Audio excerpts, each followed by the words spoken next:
Hey, it's your guy Tyrrell back with the interviews. In today's video, we're going to briefly analyze how Lukaku played a key role in Inter's 2-1 win over Parma. When we break down the game and we do look at the board, we have Inter in a 3-5-2 and Parma starting the game in a 4-3-1-2. So first, we're going to break down how Parma looked to disrupt Inter from building attacks out of the back, and then analyze how Inter were able to get into good positions largely through Lukaku. So what we end up seeing is that Inter did have to deal with the high press from Parma in the early stages, but what you see in that backline is that they do have a 3v2 advantage.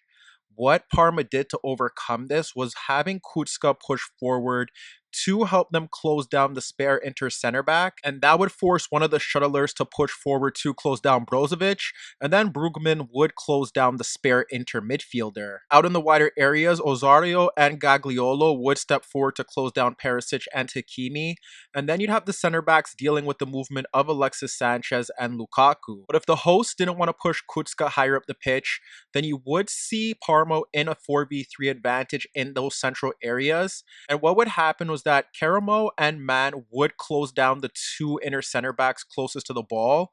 And if it was shifted out into the wider areas, for instance, if Bastoni played the ball out to Perisic, you would see Hernani stepping forward to close him down and Brugman pushing to Eriksen to close down the spare man. If we look to the opposite side, let's say Man closes down Skriniar and Karamo closes down De Vrij. If the ball is shifted out to Hakimi, then Kurtic would push forward to close down the right wing back, and Brugman would step to close down Barella. With the Inter wing backs looking to push higher up the pitch, that did force Osorio and Gagliolo to deal with their overall threat, and that left the midfield battle a 3v3 duel in that zone. This is where Parma could have used Kucka pushing forward to ensure that Inter couldn't build out of the back, and then have Brugman push higher up the pitch to close down the spare Inter midfielder. And in the early stages, Parma did encounter issues specifically down the left-hand side with Bastoni pushing forward. Bastoni was able to step higher up the pitch, and because Kucka then had to shift across to make it 3v3, we ended up seeing Eriksen occupy Hernani and Perisic looking to make runs beyond Osorio into dangerous positions. In the opening minute, you could see Bastoni stepping towards the halfway line where he's close by Man, and that's where you see Eriksen shifting towards the touchline to pull out Hernani, while Perisic signals for the ball as he runs beyond Osorio. However, Boni does well to shift across to close down the Inter left wingback, who fails to deliver a quality ball for Lukaku as he was tracked tight by Valenti. And then minutes later, you could see Bastoni stepping forward towards the halfway line, this time pulling out Hernani, who does leave Eriksen free in a pocket of space. And that's where you do see Brugman looking to shift across to provide cover. But once again, it's Perisic making a run beyond Osorio. And luckily for Parma, Bastoni's pass over the top was overhit. The other alternative for Inter would be to have Eriksen dropping off deeper into an inside left position. And that would encourage Bastoni to push forward down the touchline with Perisic tucking in narrow to pull out Osorio.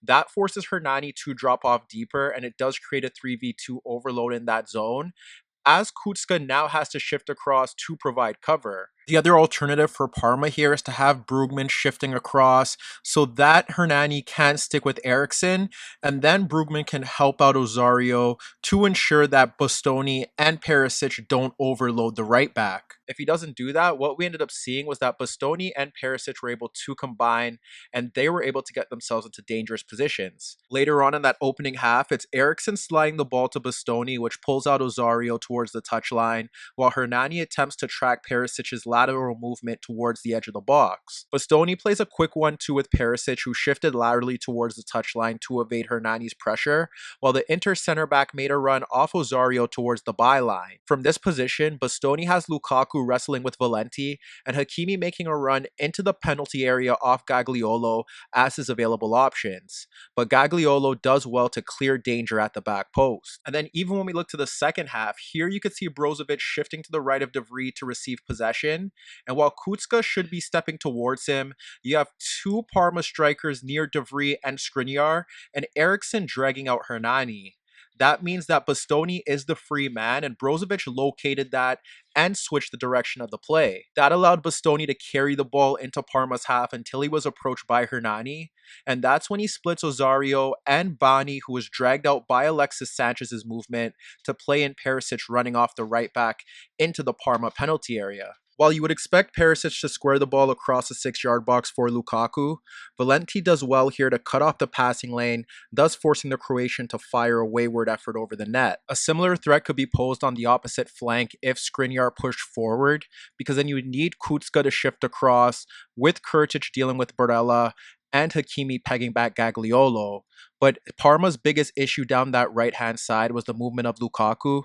He'd often drop off into that deeper inside right position near half to pull out Valenti, and his ability to link play with Barella and Hakimi got those two players into advanced positions on several occasions. Here you could see Barella fizzing the ball across Kurtic for Lukaku backing into Valenti ahead of the Parma penalty area, and when Lukaku receives Barella's pass, you could see Hakimi beginning to make a run across a ball-watching Gagliolo as Brugman begins to shift towards the Inter striker. Hakimi does well to take the Lukaku layoff beyond Gagliolo and Valenti into right half space towards the byline, where he has Alexis and Eriksen ahead of the 6-yard box, but the right wing back's low effort was pushed away by Sepe. If we look to another example, it's Skriniar sliding the ball to Barella, who was swarmed by Kucka, and you could see Kurtic stepping towards Skriniar, Lukaku dropping off deeper to pull out Valenti, and Hakimi running beyond Gagliolo. Lukaku receives Barella's pass and he slides the ball across Valenti into the path of the Inter midfielder, making a run beyond Kurtic towards the penalty area. And while Valenti does well to shift across to close down Barella, Lukaku's layoff still presents an opportunity for his teammate to pick out the runs of Alexis or Perisic, but Osorio clears the ball at the back post. Here you could see Brozovic picking up a loose ball following a successful Inter press to split Brugman and Kurtic for Lukaku backing into Valenti. That forces Gagliolo to shift central, and what's key here is Alexis's movement off Bani towards Lukaku, while Hakimi and Barella look set to run off the ball watching markers. Lukaku lays Brozovic's pass off to Alexis, and he locates a free passing lane between Kurtic and Gagliolo for an unmarked Hakimi storming forward down the right channel. When Hakimi receives the ball in this position, he's able to pick out Alexis, Lukaku, or Perisic at the back post, but he ends up overhitting his delivery through the 6-yard box. And if we focus on one of Inter's better chances in that half, it was Hakimi splitting Kurtic and Gagliolo with a forward pass to Lukaku, checking into the ball to pull away Valenti. And as you could see here, it's Hakimi taking two Parma players out of the game and instantly sprinting beyond them into vacant space down the right channel. Lukaku's pass is significant here because it places Hakimi free down the right channel with Valenti desperately shifting across for cover, and Hakimi carries the ball beyond Valenti into right half space with Alexis Sanchez's movement dragging Bani and Osorio out of the game, while Eriksen makes an unmarked run towards the back post beyond Hernani. However, Hakimi's low delivery through the 6-yard box is placed slightly behind Eriksen to prevent Inter from taking the lead. In the second half, we didn't see any major tactical alterations from Inter. The one slight modification that was temporary was once again Eriksen dropping off into deeper positions towards the left of De Vrij, and at times you did see Brozovic to the right of the center back, with Bastoni pushing forward, and then Perisic was in a narrow position, and they were looking to combine down the left-hand side, whereas Skriniar did hold a deeper position towards the right of Brozovic, but Hakimi was pegging back Gagliolo. Nonetheless, Eriksen played a key role in playing outlet passes to Inter to hit on the break, but Inter's best attacking moments were still largely built around Lukaku's link-up play. Here you could see Lukaku dragging Valenti into the left channel to receive Eriksen's outlet pass, and Lukaku did well to hold off Valenti and dribble backwards across Osorio to face goal, and that's where you begin to see Perisic making a run beyond Hernani to support the attack. Lukaku slides the ball across Osorio to place Perisic in a position to freely carry the ball into left half space following his run beyond Hernani. However, from this position, Perisic solely has Alexis making a run towards the 6-yard box, Barella at the edge of the penalty area, and Hakimi unmarked at the back post, but his low delivery was cleared by Bani. And in the build-up to their second goal, it was Eriksen sliding a loose ball around Mihalia for Lukaku dropping into his own half to drag out Valenti, but as you can see here, he lets the ball roll across his body to break towards goal. Lukaku's initial movement movement enabled the striker to carry the ball beyond Valenti into Parma's half, forcing Boni to shift across for cover, and you could see Brugman attempting to recover while Alexis is freely breaking towards goal. What Lukaku does well here is he brushes off Valenti's pressure and then cuts across Brugman's recovery attempt to create a passing lane between Osorio and Boni to slide the ball to Alexis, who doubled Inter's lead. Hi everybody, thanks for watching, and subscribe here for your latest tactical analysis and daily commentary on the InnerViews show. And if that wasn't enough, don't forget you could find more organic, unfiltered soccer/football analysis on the InnerViews podcast, the best soccer/football podcast in the world, available on iTunes, Spotify, iHeartRadio, Spreaker, and any Android apps on your Android devices.